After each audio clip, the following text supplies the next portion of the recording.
Bihar news में स्वागत है आपका दोस्तों। मैं हूं फिरदौस गनी और आप देख रहे हैं केडीवी लाइव। दोस्तों आज हो चुका है 29 अप्रैल 2024। तो आज की पूरे बिहार की टॉप न्यूज लेकर आए हैं आपके लिए। दोस्तों वीडियो शुरू करने से पहले आपके लिए एक जरूरी सूचना है। सूचना यह है कि केडीवी लाइव का ऐप आ चुका है। केडीवी लाइव ऐप के माध्यम से पूरे बिहार की खबरों को देख सकते हैं। बिहार की किसी भी खबर को आप मात्र 1 मिनट में देख सकते हैं केडीवी लाइव ऐप में। तो आप अभी जाइए प्ले स्टोर पर सर्च कीजिए, वहाँ केडीवी लाइव लिख करके आ जाएगा, उसको इंस्टॉल कीजिए और पूरे बिहार की खबरों को देखिए सिर्फ 1 मिनट में। और इसमें अकाउंट बनाना नहीं भूलेगा। अकाउंट बना लेंगे तो आप खुद से भी खबरों को पोस्ट कर पाएंगे। जी हाँ, दूसरे की खबरों को देखिए और खुद से भी खबरों को पोस्ट कीजिए। तो इस ऐप को इंस्टॉल करना बिल्कुल नहीं भूलेगा और अकाउंट बनाना तो बिल्कुल नहीं भूलेगा। तो चलिए चलते हैं आज की खबरों की ओर।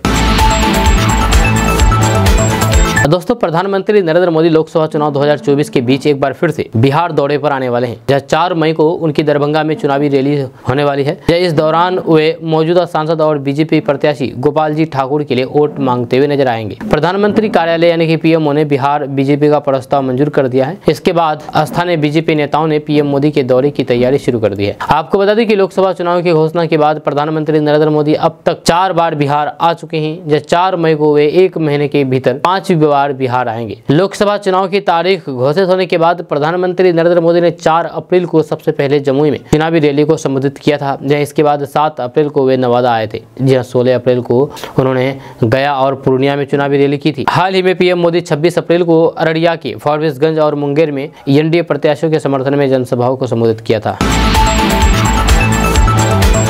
दोस्तों बिहार में जमीन के दाखिल खारिज का मामला हमेशा गर्माता रहा है। हमेशा इसकी देरी का मामला सामने आते रहा है और शिकायतें मिलती रही है। अब इसी को लेकर के एक बड़ा फरमान जारी किया जा रहा है कि अगर बिहार में जमीन के दाखिल खारिज में अगर देरी होती है तो बड़ी एक्शन लिया जाएगा। जहां बिहार के राजस्व एवं भूमि सुधार विभाग ने दाखिल खारिज में देरी के लिए जिम्मेवार अधिकारियों कर्मचारियों के विरुद्ध कार्रवाई का निर्णय लिया है। जब विभाग के अपर मुख्य सचिव दीपक कुमार सिंह ने राज्य के यानी कि बिहार के सभी जिला अधिकारियों को पत्र लिखकर के ऐसे कर्मियों की सूची मांगी है जो दाखिल खारिज के आवेदनों के निष्पादन में उचित प्रक्रिया का पालन नहीं कर रहे हैं। जिला अधिकारियों को लिखे गए पत्र में कहा गया है कि ऐसी शिकायतें आ रही है जिनके अनुसार दाखिल खारिज आवेदनों का निपटारा समय पर नहीं किया जा रहा है। नियमावली में आवेदनों के निष्पादन की अवधि यानी कि समय और प्रक्रिया निर्धारित है। इसके अनुसार बिना स्पष्ट और फिर उचित कारण के दाखिल खारिज का कोई भी आवेदन रद्द नहीं किया जा सकता। नई प्रक्रिया यह तय की गई है कि पहले आए आवेदन का पहले निपटारा किया जाएगा।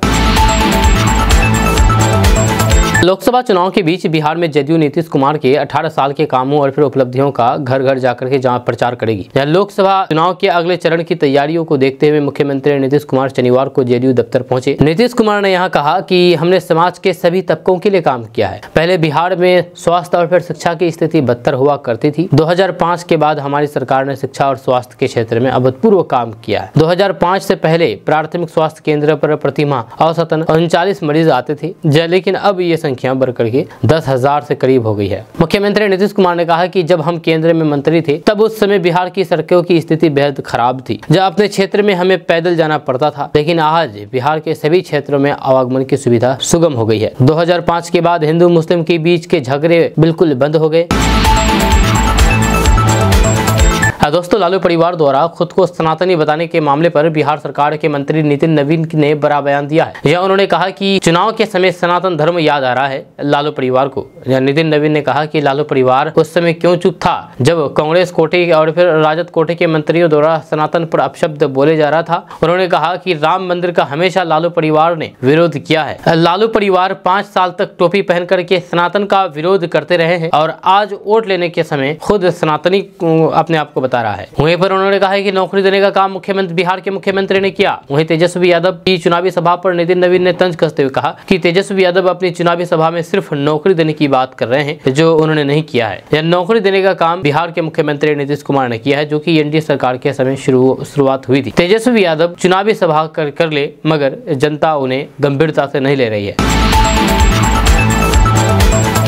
खबर बिहार के मुजफ्फरपुर से सामने आ रही है। मुजफ्फरपुर में रात के अंधेरे में प्रेमिका से मिलने जाना प्रेमी को भारी पड़ गया। जी हाँ, गुस्साए लोगों ने बॉयफ्रेंड को जम करके पीट डाला। आपको बता दूं कि खबर बिहार के मुजफ्फरपुर से सामने आई है। मुजफ्फरपुर में रात के अंधेरे में प्रेमिका से मिलने जाना एक युवक को भारी पड़ गया। ग्रामीणों ने दोनों प्रेमी युगल को रंगे हाथ धर दबोचा और युवक की धुनाई कर दी। इंस्टाग्राम के जरिए दोनों एक दूसरे के करीब आए और दोस्ती प्यार में बदल गई। युवक की पिटाई का वीडियो सोशल मीडिया पर तेजी के साथ वायरल हो रहा है। दरअसल पूरा मामला औराई थाना क्षेत्र के एक गांव का है। बताया जा रहा है कि औराई थाना क्षेत्र के एक गांव की रहने वाली लड़की को इंस्टाग्राम के जरिए किशनगंज के युवक से प्यार हो गया था। जब दोनों की अपना मोबाइल नंबर शेयर किया और फिर फोन पर बातचीत होने लगी। बातों का सिलसिला आगे बढ़ा तो फिर मिलने की बेकरारी बढ़ी, जिसके बाद युवक रात के अंधेरे में प्रेमिका से मिलने के लिए पहुंच गया। आधी रात को दोनों एक दूसरे से मिलने पहुंचे, तभी इस बात की भनक गर्लफ्रेंड के परिवार वालों को लग गई और परिवार वालों ने दोनों को रंगे हाथ पकड़ लिया। जब इसके बाद दोनों की जमकर के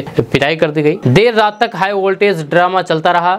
जब इसके बाद गांव में पंचायत बैठी और लड़के को डांट फटकार लगाते हुए उसके परिवार वालों को इस मामले में जानकारी दी गई और फिर आपसी समझौते के बाद मामला रफा दफा कर दिया गया।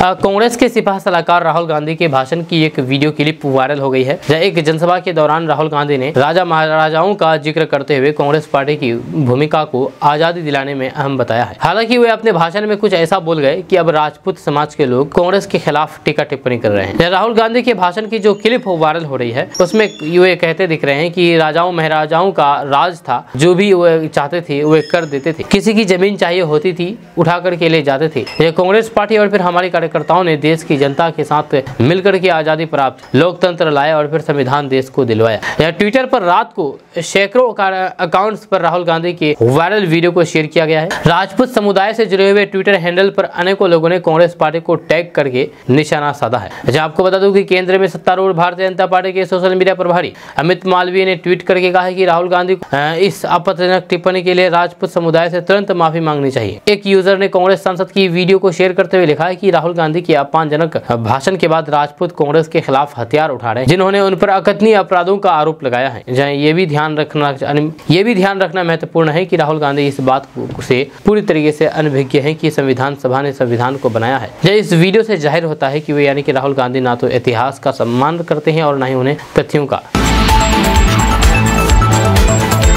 दोस्तों, तेजस्वी यादव ने प्रधानमंत्री नरेंद्र मोदी और भाजपा पर तीखा हमला बोला है। उन्होंने नीतीश कुमार को भी लपेट लिया है, जहां उन्होंने कहा कि भाजपा विधायकों की खरीद फरोख्त करती है। जहां इसके दौरान हमारे सीएम को भी हाईजैक कर लिया गया है। अपने भाषण के दौरान तेजस्वी यादव कुशवाहा की राजनीति भी करते दिखे, जहां उन्होंने कहा कि हमने 7 कुशवाहा को लोकसभा का टिकट दिया है। भाजपा बताएं कि वे कितने सीट किस जाति को दी है। फिर तेजस्वी यादव ने लगे हाथ पुलवामा हमले की भी चर्चा कर दी। उन्होंने कहा कि 2019 में पुलवामा में हमला हुआ था, जिसमें पूरे देश ने सद्भावना दी थी। वहीं उनके द्वारा बेरोजगारी, शिक्षा, स्वास्थ्य और फिर अन्य बातों को लेकर भी केंद्र सरकार पर जमकर के हमला बोला। तेजस्वी यादव ने कहा कि जब 17 महीने में चाचा के साथ था तो फिर उनके हाथों ही बिहार में नौकरी के लिए नियुक्ति पत्र दिलवाया था, लेकिन चाचा बदल गए। जब भाजपा के लोग विधायक की खरीद फरोख्त करते हैं, हम नौकरी, शिक्षा, बेरोजगारी की बात करते हैं तो फिर वह हिंदू मुस्लिम की बात करने लगते हैं। प्रधानमंत्री मोदी काम की बात नहीं करते हैं। जहां वहीं पर उन्होंने खगड़िया में एनडीए प्रत्याशी राजेश वर्मा का नाम लिए बिना ही उन पर हमला बोला। उन्होंने कहा कि एनडीए के प्रत्याशी कौन है मैं नहीं जानता,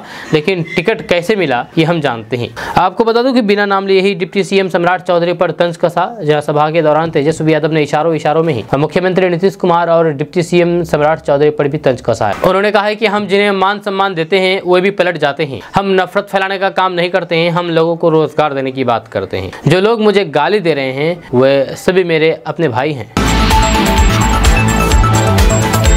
हाँ दोस्तों, प्रधानमंत्री नरेंद्र मोदी कांग्रेस सांसद राहुल गांधी पर लगातार हमलावर हैं। इसी कड़ी में पीएम मोदी ने अब राहुल गांधी के विदेश दौरे को लेकर के प्रहार किया है। उन्होंने दक्षिण गोवा में आयोजित एक चुनावी रैली में कहा कि कांग्रेस के साहबजादे यानी कि राहुल गांधी के विदेश दौरे का राज का पता चल गया है। जब वे विदेश से एक्सरे मशीन लाए हैं जिससे देशवासियों की संपत्ति की जाँच करके अपने पसंदीदा वोट बैंक को दे देंगे। प्रधानमंत्री नरेंद्र मोदी ने संपत्ति बंटवारे को लेकर के राहुल गांधी पर निशाना साधते हुए कहा कि कांग्रेस के शहजादे आपकी संपत्ति तलाश करके उन लोगों को बांटना चाहते हैं जिनका पार्टी ने देश के संसाधनों पर पहला हक बताया था। उन्होंने कहा है कि कांग्रेस विरासत कर लगाना चाहती है और फिर लोगों से उनकी विरासत छीनना चाहती है। ऐसे लोगों को सत्ता में आने का थोड़ा सा भी मौका नहीं मिलना चाहिए। पीएम मोदी ने कहा है कि आप सभी जानते हैं कि कांग्रेस का पसंदीदा वोट बैंक कौन है। यह कांग्रेस आपको जीवन के साथ भी जीवन के बाद भी लूटेगी। यह 5 साल में 5 प्रधानमंत्री का फॉर्मूला लागू करना है। प्रधानमंत्री नरेंद्र मोदी ने इसके साथ ही कांग्रेस के नेतृत्व वाले इंडिया गठबंधन पर निशाना साधते हुए कहा कि वे सत्ता में आने की स्थिति में 5 साल में 5 प्रधानमंत्री बनाने पर विचार कर रहा है। जब पीएम मोदी ने पश्चिमी महाराष्ट्र के कोल्हापुर में एक चुनावी रैली में कहा कि विपक्षी गठबंधन 3 अंकों के आंकड़े या फिर सरकार बनाने के दरवाजे तक भी नहीं पहुंच सकता। पीएम मोदी ने कहा कि वे 1 साल 1 प्रधानमंत्री के फॉर्मूले पर सोच रहे हैं। यदि उन्हें 5 साल के लिए सत्ता में आने का मौका मिला है तो फिर 5 प्रधानमंत्री होंगे, लेकिन देश ऐसे लोगों को बर्दाश्त नहीं करेगा जो कि 5 साल के लिए 5 प्रधानमंत्रियों को थोपने का सपना देख रहे हैं।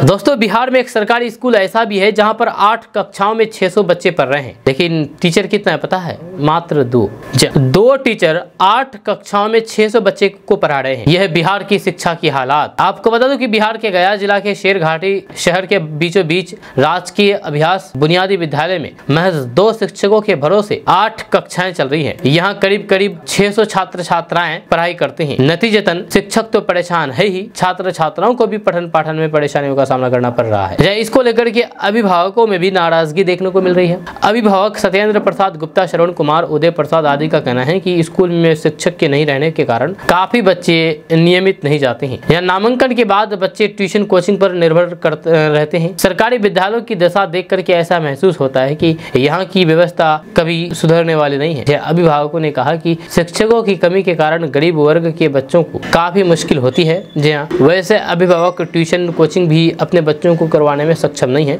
जो उन्होंने कहा कि इस विद्यालय में शिक्षकों की कमी वर्षों से बनी हुई है। जब कभी 1-2 शिक्षकों की प्रतिनियुक्ति अधिकारियों के द्वारा अगर की जाती है तो फिर 6 महीने साल भर के बाद वो फिर से अपने विद्यालय चले जाते हैं। जब नियमित रूप से विद्यालय में शिक्षकों की पोस्टिंग वर्षों से नहीं हुई है, ऐसे में गरीब और निर्धन परिवार के छात्रों की पढ़ाई कैसे पूरी होगी, ये सवाल अभिभावकों के मन में हमेशा से चलता रहता है। अभिभावक बताते हैं कि हर एक कमरे में 2 या 3 कक्षाओं के बच्चे एक साथ बैठ करके पढ़ते हैं। ऐसे में अंदाजा लगाया जा सकता है कि किस तरह की पढ़ाई हो रही होगी। यहाँ पढ़ाई के नाम पर औपचारिकताएं पूरी की जा रही है। सिर्फ छात्रों की माने तो एक ही रूम में 2-3 कक्षाओं के चलने से पढ़ाई में बहुत समस्या होती है। ना कुछ समझ में आता है और ना ही अपनी पढ़ाई पूरी कर पाते हैं। वहीं पर 8वीं कक्षा की सोनाली कुमारी, सोमिया, अमित और फिर प्रिंस आदि ने बताया कि शिक्षकों की कमी के कारण हम लोगों का सिलेबस कभी भी पूरा नहीं होता है। काफी बच्चे रोज स्कूल भी नहीं आ पाते हैं।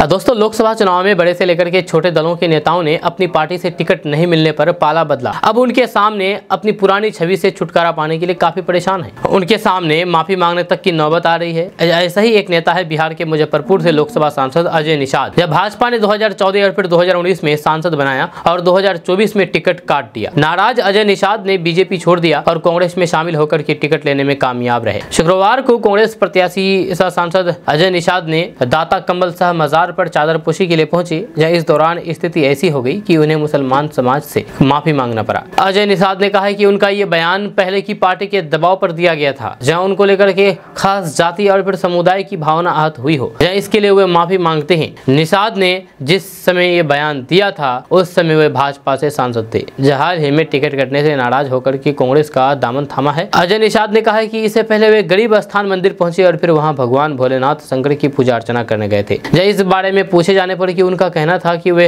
सर्वधर्म में विश्वास करने वाले लोग हैं। अजय निषाद को आज आरजेडी और फिर कांग्रेस के मुसलमान वोटरों से काफी ज्यादा उम्मीद है, लेकिन जब बीजेपी में थे तो फिर वे मुसलमानों के खिलाफ जहर उगलते थे। उनका कोरोना काल का एक विवादित बयान काफी वायरल हुआ। अजय निषाद ने कहा था कि तबलीगी जमात के लोगों ने पूरे देश में कोरोना फैलाया और उनकी वजह से इतना भयावह स्थिति बन गई। तबलीगी जमात वालों के साथ भी दहशतगर्द वाले अंदाज में निपटा जाना चाहिए। मदरसों को लेकर भी उन्होंने विवादित बयान दिया था और कहा था कि इन्हें बंद कर देना चाहिए। अजय निषाद ने कहा था कि मदरसों में बच्चों को कट्टरपंथी और फिर गलत शिक्षा दी जाती है, वहां दहशतगर्द तैयार किए जाते हैं, पढ़ाई के नाम पर पंक्चर बनाने वाले मानव बल तैयार किए जाते हैं। लेकिन अब जब अजय निषाद को टिकट नहीं मिला बीजेपी की तरफ से तो वे कांग्रेस में चले गए और कांग्रेस में आते ही अपना सुर बदल दिए और मुसलमानों से माफी मांगते फिर रहे हैं। आपका इसके बारे में क्या कहना है? नीचे कमेंट बॉक्स में कमेंट करके जरूर बताइएगा।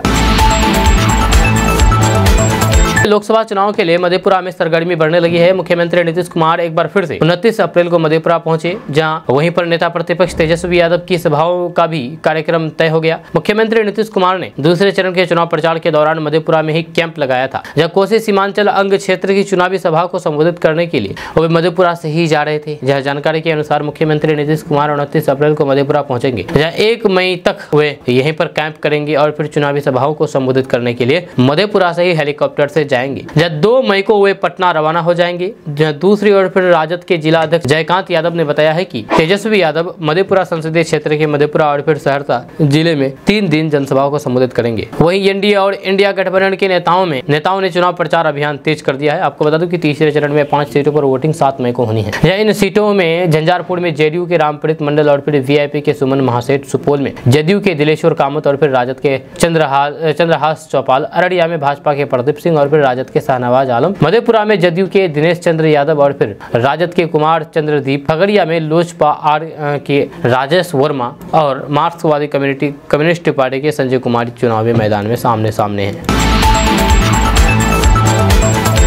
दोस्तों, बिहार के मधुबनी से एक मामला सामने आया है। बिहार के मधुबनी में शादी के दिन दूल्हे को सांप ने काट लिया। आनंद फानन में उसे अस्पताल ले जाया गया, जहां डॉक्टरों ने उनका इलाज किया। इस बीच दुल्हन और फिर उनके परिवार वालों की रिक्वेस्ट पर मरीज दूल्हे को दुल्हन के घर लाया गया और मेडिकल टीम की निगरानी में दोनों की शादी हुई। जब फिलहाल इस बात की चर्चा जिले भर में हो रही है। जहाँ घटना मेहता गाँव की है, जहाँ मेहत गाँव के रहने वाले सुबोध झा की शादी भवानीपुर बिरसायार गाँव की काजल के साथ हुई थी। जब मुहूर्त के समय दोनों की शादी 26 अप्रैल को होनी थी। इस बीच दोनों के घर शादी की तैयारी जोरों पर थी। शादी वाले घर में तमाम तैयारियों के बीच सुबोध को एक सांप ने काट लिया था। इसके बाद सुबोध के परिवार वाले उसे आनंद फराने में अस्पताल ले गए, जहां डॉक्टरों ने सुबोध को 40 इंजेक्शन दिए और फिर उपचार में रखा। जहां लोग उम्मीद जता रहे थे कि अब ये शादी अगले मुहूर्त को ही हो पाएगी। वहीं पर दुल्हन और उसके परिवार वाले भी दूल्हे सुबोध को देखने के लिए अस्पताल पहुंच गए, जहां उन्होंने देखा कि सुबोध का इलाज जारी है।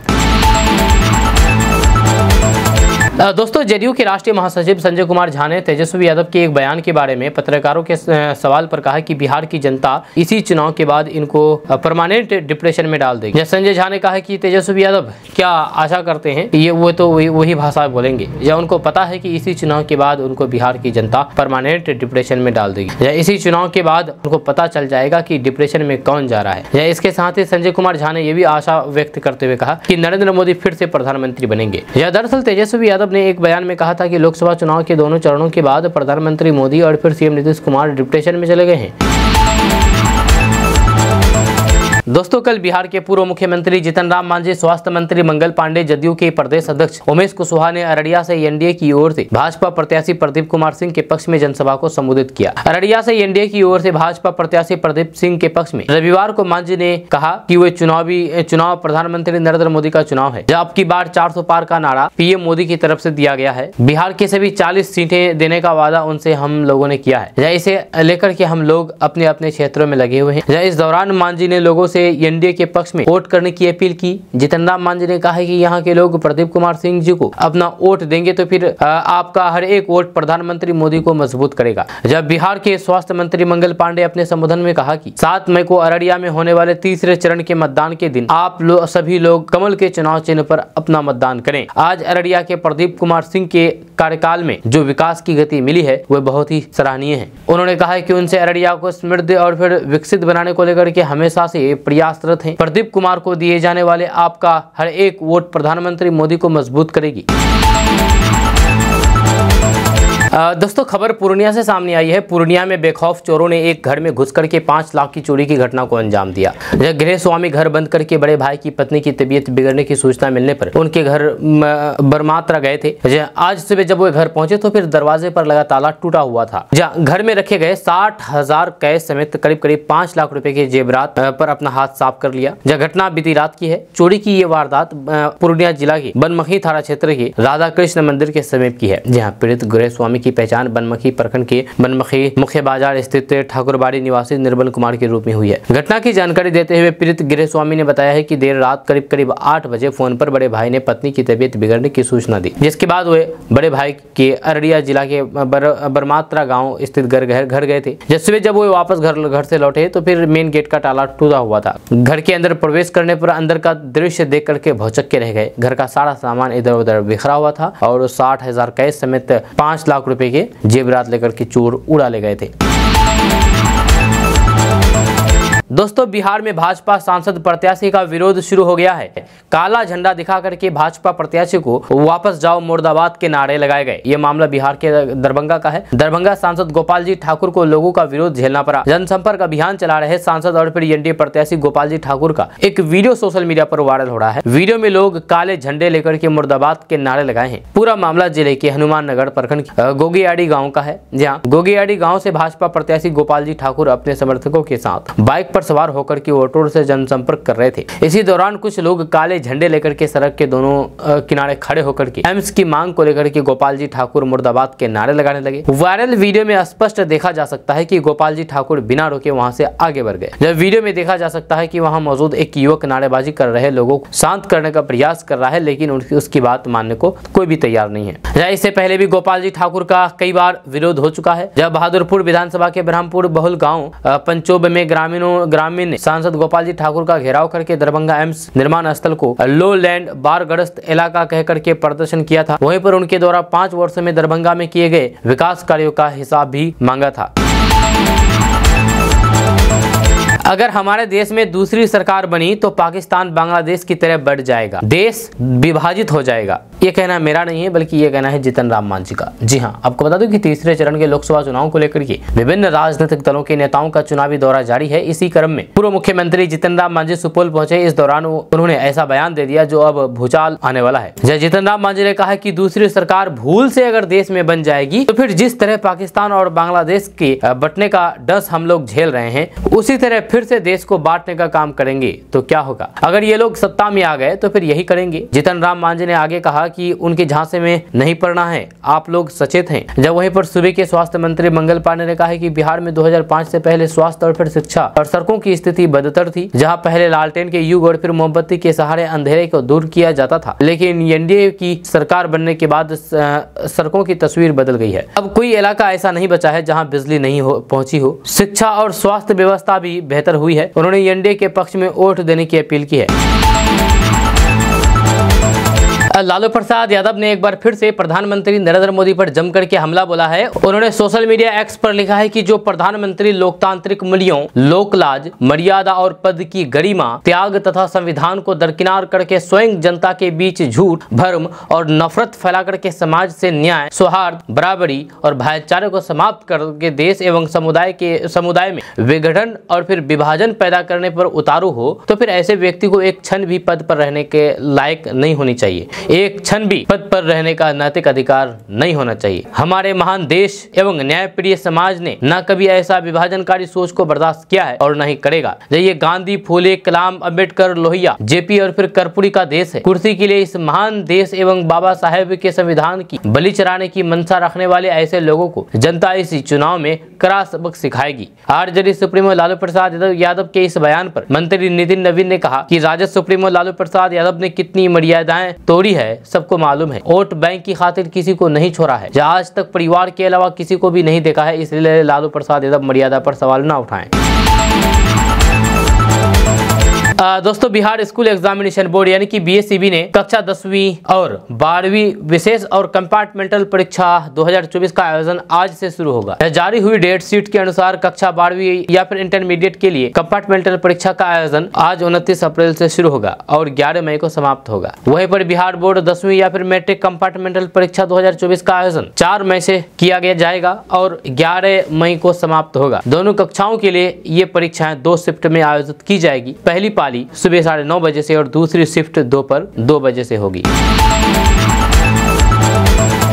जेल में बंद बाहुबली पूर्व सांसद प्रभुनाथ सिंह के पुत्र और छपरा के पूर्व विधायक रणधीर सिंह ने आरजेडी से बागी तेवर अपनाते हुए आरजेडी के खिलाफ मोर्चा खोल दिया है। पार्टी छोड़ने की घोषणा करते हुए रणधीर सिंह ने राजद पर धोखा देने का आरोप लगाते हुए न सिर्फ पार्टी छोड़ दिया बल्कि पार्टी का सर्वनाश करने का भी दावा किया है। आपको बता दूं कि महाराजगंज से रणधीर सिंह चुनाव लड़ने की तैयारी में थे, लेकिन ये सीट गठबंधन में कांग्रेस को चली गई। इसके लिए रणधीर सिंह ने राजद को जिम्मेदार बताते हुए कहा कि साजिश के तहत उनको बेटिकट किया गया है। उन्होंने कहा कि इस बेइज्जती का बदला भी जरूर लेंगे और राजद के खिलाफ पूरे बिहार में अभियान चलाएंगे। जब महाराजगंज से चुनाव लड़ने के फैसले पर रणधीर सिंह ने जन आशीर्वाद सभा पर बुलाया था, जिसमें चुनाव लड़ने की संभावना पर विचार विमर्श के लिए एक कमेटी का गठन किया गया।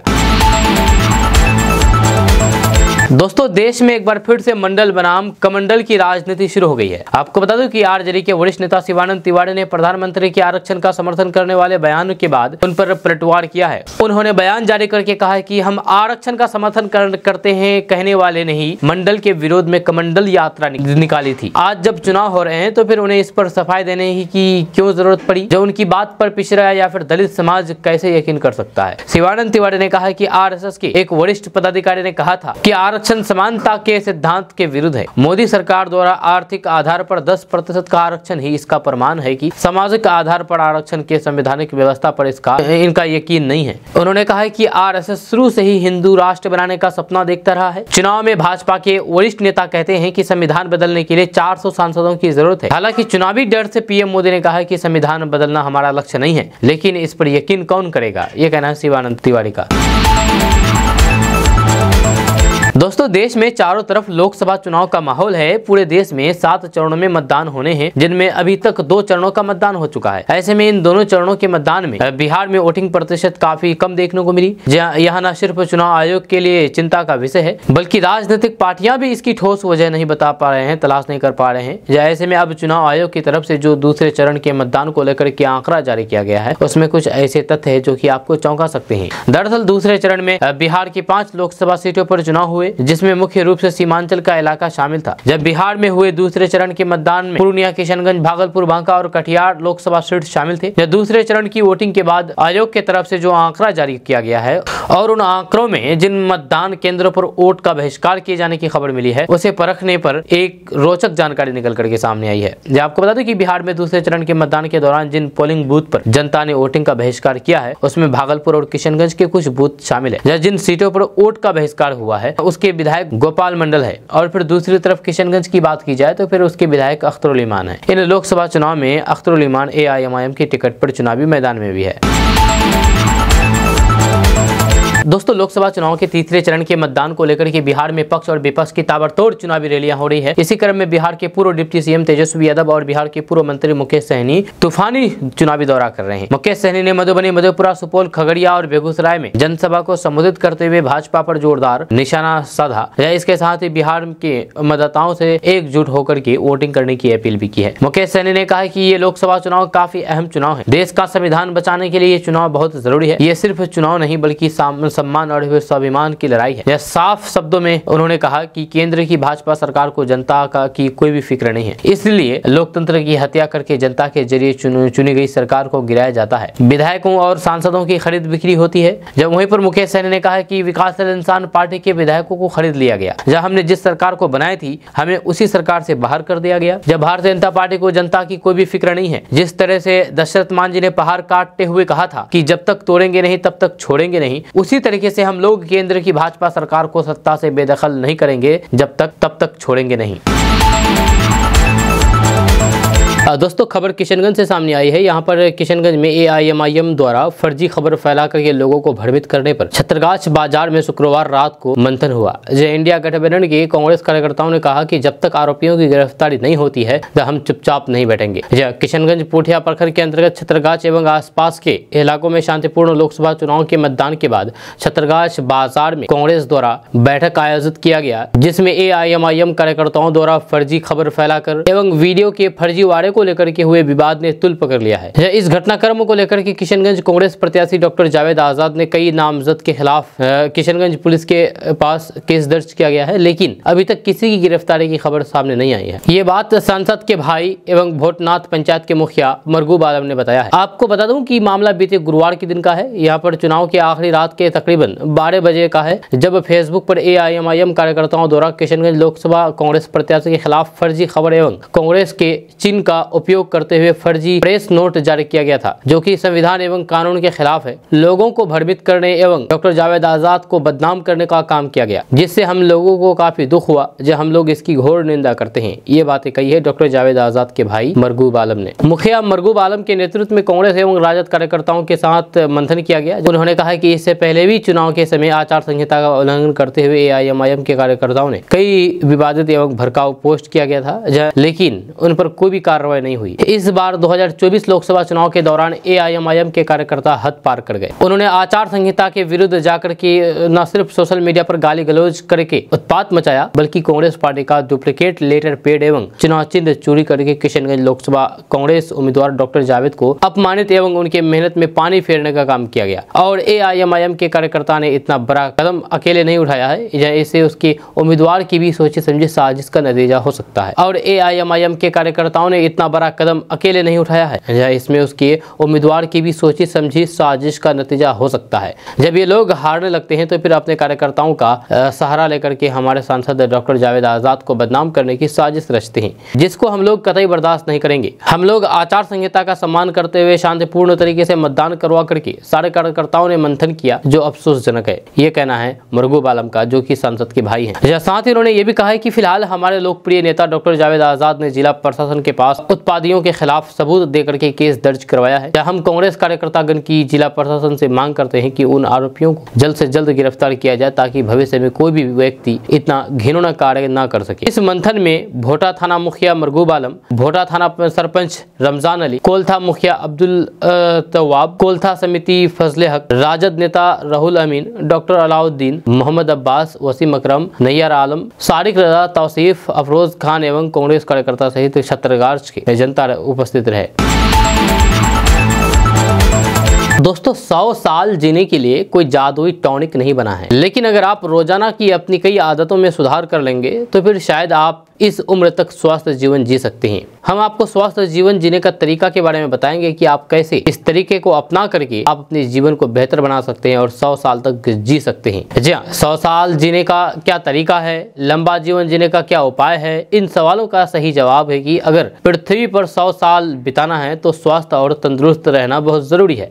पर आजकल हर उम्र के लोगों को होने वाली तरह तरह की बीमारियों की वजह से स्वस्थ रहना मुश्किल हो गया है। लेकिन अगर आप सही लाइफ स्टाइल अपनाएं तो फिर आप अपनी सेहत का ख्याल रख सकते हैं और लंबी खुशहाल जिंदगी जी सकते हैं। अगर आप स्वस्थ और लंबी जीवन जीना चाहते हैं तो फिर कुछ आदतें हैं जिन्हें आपको जीवन का हिस्सा बना लेना चाहिए। वह है प्राणायाम। जी हाँ, प्राणायाम न सिर्फ फेफड़ों की क्षमता बढ़ाता है और तनाव की वजह से होने वाली बीमारियों को भी कम करता है, बल्कि यह आपकी उम्र भी बढ़ा सकता है। प्राणायाम, व्यायाम और ध्यान की मदद से आप अपने फेफड़ों के कामकाज को बेहतर बना सकते हैं। ध्यान के अनगिनत फायदे हैं, इनमें से एक फायदा है कि लंबी उम्र। ध्यान करने से टेलोमियर की लंबाई बढ़ती है। टेलोमियर DNA के अंत में पाए जाने वाले ढक्कन नुमा संरचना होते हैं, जो उम्र बढ़ने और फिर दीर्घायु का एक बहुत ही महत्वपूर्ण सूचक है। वहीं पर आपकी आंतों में खरबों बैक्टीरिया और फिर दूसरे सूक्ष्म जीव रहते हैं, जिन्हें माइक्रोबायोम कहते हैं। ये माइक्रोबायोम आपके पाचन, इम्यूनिटी सिस्टम और फिर त्वचा के स्वास्थ्य को प्रभावित करते हैं। अब जब आप जंक फूड, शुगर और फिर फैट का अधिक सेवन करते हैं तो अपने माइक्रोबायोम को आप नुकसान पहुंचाते हैं। इससे आपका पाचन खराब हो सकता है। इनके बजाय कोम्बुचा, दही, टेम्पो, चिकन और फिर केफिर जैसी चीजों खाने से आंत स्वस्थ रहती है। लंबी उम्र पाने के लिए अच्छा खान पान के बाद सबसे जरूरी चीज दिमाग को टेंशन फ्री रखना है। सकारात्मक रहने से आपकी जल्दी मृत्यु होने का खतरा 40% तक कम हो सकता है। लंबी उम्र के लिए आपको चिंताओं के बजाय सकारात्मक चीजों पर ध्यान देना चाहिए। वहीं पर अधिकतर लोग अच्छी नींद नहीं लेते हैं और नींद नहीं पूरा होना सैकड़ों बीमारियों की जड़ है। या खराब नींद की वजह से कई जगह की स्वास्थ्य समस्याएं हो सकती है, जैसे आपका इम्यूनिटी सिस्टम कमजोर हो सकता है और दिल के रोगों का खतरा भी बढ़ सकता है। तो ऐसे में अगर आप भी स्वस्थ रहना चाहते हैं तो आप इन टिप्स को अपना करके स्वास्थ्य जीवन जी सकते हैं। दोस्तों खबर बिहार से आई है। आपको बता दूं कि बिहार शिक्षा विभाग ने सरकारी स्कूलों में नियम बदल दिया है, जहां अब एक खास काम के लिए बच्चों को पैसे नहीं मिलेंगे। आपको बता दें कि पहले स्कूलों में 1 से 12वीं तक के बच्चों को स्कूल ड्रेस के लिए खाते में पैसे भेजे जाते थे, लेकिन अब ऐसा नहीं होगा। अब स्कूली बच्चों को सीधे सिली सिलाई पोशाक में दी जाएगी, यानी कि कपड़े दिया जाएगा। अब सरकारी विद्यालयों के 1 से 12वीं तक के छात्र छात्राओं को पोशाक के लिए उनके अभिभावकों के खाते में रुपए नहीं मिलेंगे, या उन्हें सिलाई पोशाक यानी कि राशि दी जाएगी। सत्र 2024-25 के लिए शिक्षा विभाग की ओर से इसके लिए निविदा प्रक्रिया शुरू कर दी गई है। विभाग की ओर से जेम्स पोर्टल पर संबंधित और फिर टेक्निकल बिड की प्रक्रिया पूरी कर ली गई है। जल्द ही विभाग की ओर से वित्तीय बिड खोल करके एजेंसी तय करेगी। इसके बाद ही मानक के अनुसार पोशाक उपलब्ध कराने को एजेंसियों को जिम्मेदारी दी जाएगी। यानी कि पहले जो बच्चों को कपड़े खरीदने के लिए पैसे मिलते थे, अब वो पैसे नहीं दिए जाएंगे। अब उन्हें सीधा सीधा पैसे के बदले कपड़े ही दिया जाएगा, सिली सिलाई हुई। लोकसभा चुनाव को लेकर के बिहार में 2 चरणों की वोटिंग संपन्न हो चुकी है। दोनों की चरणों में वोटिंग प्रतिशत घटने को लेकर के सत्ताधारी दल टेंशन में आ गए हैं। आगामी 7 मई को तीसरे चरण की वोटिंग होनी है। तीसरे चरण की वोटिंग से पहले मुख्यमंत्री नीतीश कुमार ने शनिवार को पार्टी नेताओं की अहम बैठक बुलाई और उन्हें चुनाव से जुड़े रहने की टिप्स दी। दरअसल बिहार में लोकसभा चुनाव के पहले चरण में मतदान का प्रतिशत काफी कम रहा। हालांकि दूसरे चरण में वोटिंग परसेंटेज बढ़ा तो जरूर, लेकिन पिछले लोकसभा चुनाव के मुकाबले वोटिंग प्रतिशत से 4% कम रहा। इस बार के लोकसभा चुनाव में मतदाताओं का उत्साह कम देखने को मिल रहा है। ऐसे में सत्ताधारी जेडीयू टेंशन में आ गई है। आपको बता दूं कि मुख्यमंत्री नीतीश कुमार ने आज जदयू कार्यालय में वर्चुअल माध्यम से कार्यकर्ताओं से बात की, मीटिंग की। तीसरे चरण में बिहार की 5 सीटों झंझारपुर, सुपौल, अररिया, मधेपुरा और फिर खगड़िया में वोटिंग होनी है। ऐसे में मुख्यमंत्री नीतीश कुमार ने इन सभी लोकसभा क्षेत्रों के जदयू कार्यकर्ताओं से बात की और उन्हें चुनाव से जुड़े जरूरी दिशा निर्देश दिए। मुख्यमंत्री नीतीश कुमार ने कार्यकर्ताओं को वोटिंग प्रतिशत बढ़ाने का टास्क दिया और कहा कि कार्यकर्ता मतदाताओं को मतदान केंद्र तक ले जाएं। साबित हुआ। अगर आप शिक्षक के पदों पर सरकारी नौकरी चाहते हैं तो फिर आपके लिए हम शानदार मौका लेकर आए हैं। आपको बता दूं कि बिहार पब्लिक सर्विसेज कमीशन यानी कि बीपीएससी ने शिक्षा विभाग सरकार के तहत सिमुलतला आवासीय विद्यालय जमुई में माध्यमिक और फिर उच्च माध्यमिक शिक्षक के पदों पर भर्ती निकाली है, जिसके लिए ऑनलाइन आवेदन की प्रक्रिया शुरू हो चुकी है। जिन्होंने अभी तक फॉर्म भरना शुरू नहीं किया है उन्हें सलाह दी जाती है कि वे जल्द से जल्द आधिकारिक वेबसाइट bpsc.bis.nic.in पर शिक्षक के पदों के लिए आवेदन कर सकते हैं। आपको बता दें कि फॉर्म भरने की आखिरी तारीख 16 मई 2024 तक निर्धारित की गई है।